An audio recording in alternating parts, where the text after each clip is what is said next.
Assalamualaikum dan selamat sejahtera pada Counting Student Cikgu. Hari ini kita sambung lagi modul 4, buku catatan pertama. Tapi hari ini kita akan belajar buku tunai pula.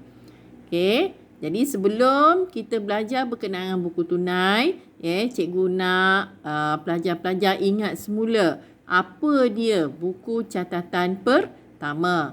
Okey, masih ingat lagi? Buku catatan pertama yang pertama ialah jurnal am.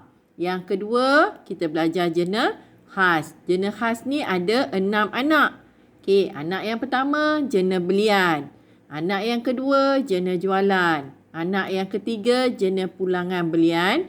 Anak yang keempat jurnal pulangan jualan. Anak yang kelima jurnal penerimaan tunai. Dan anak yang keenam jurnal pembayaran tunai. Jadi, keenam-enam ini kita panggil jurnal khas. Okey. Soalnya, yang ketiga, buku catatan pertama ialah buku tunai. Hari ini kita akan belajar buku tunai. Yang keempat, buku tunai runcit. Okey.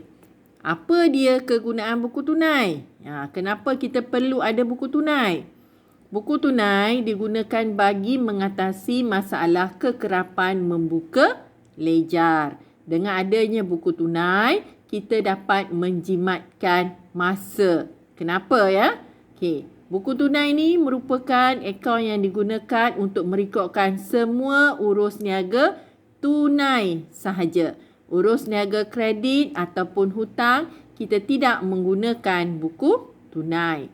Okey, sekiranya pihak perniagaan menggunakan buku tunai, akaun tunai dan akaun bank tidak perlu disediakan dalam ledjar am. Inilah dia kenapa buku tunai dapat mengatasi masalah kekerapan membuka ledjar. Jadi kita tidak perlulah buka ledjar untuk akaun tunai dan akaun bank dengan kerap. Kerana kita buka sahaja buku tunai, di dalam buku tunai telah ada akaun tunai dan akaun bank. Okey, kebaikan pengasingan akaun tunai dan akaun bank ke buku tunai. Apa kebaikan dia? Yang pertama, dia memudahkan rujukan bagi urus niaga tunai dan bank. Okey, jadi apa-apa saja yang kita nak rujuk berkenaan dengan urus niaga tunai dan bank, kita buka buku tunai sahaja. Yang kedua, mengurangkan catatan di ledjar utama. Kerana akaun bank dan akaun tunai kita dah catat dalam buku tunai. Jadi tak perlulah lagi kita buka di dalam ledjar utama.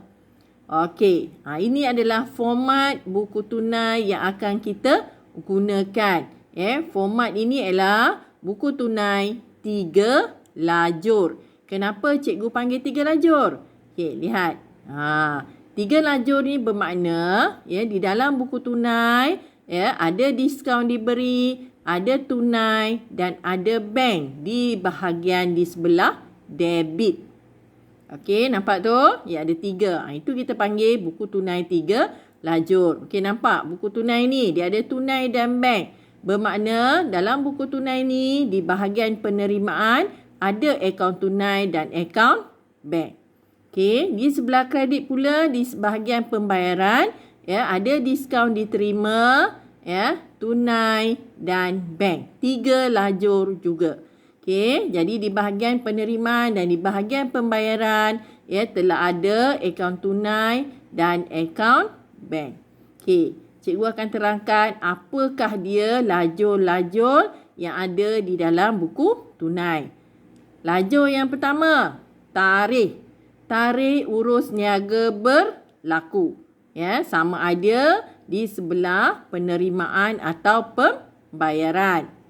Yang kedua, butir.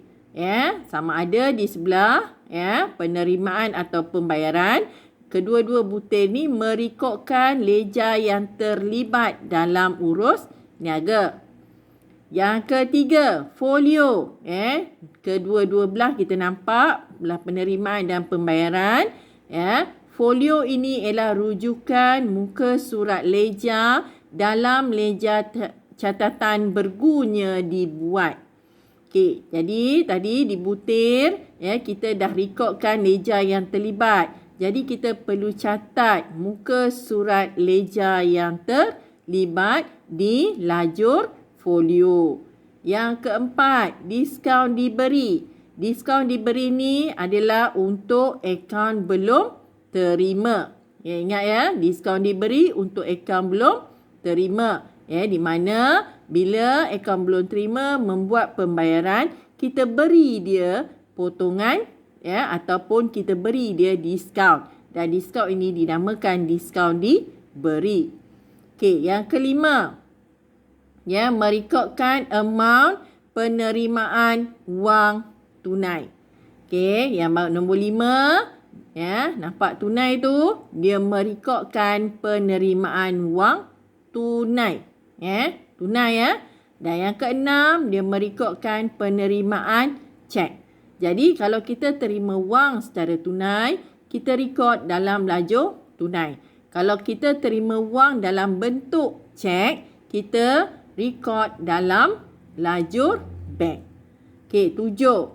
Merekodkan diskaun diterima daripada akaun belum bayar. Okey, di sebelah penerimaan diskaun diberi untuk akaun belum terima.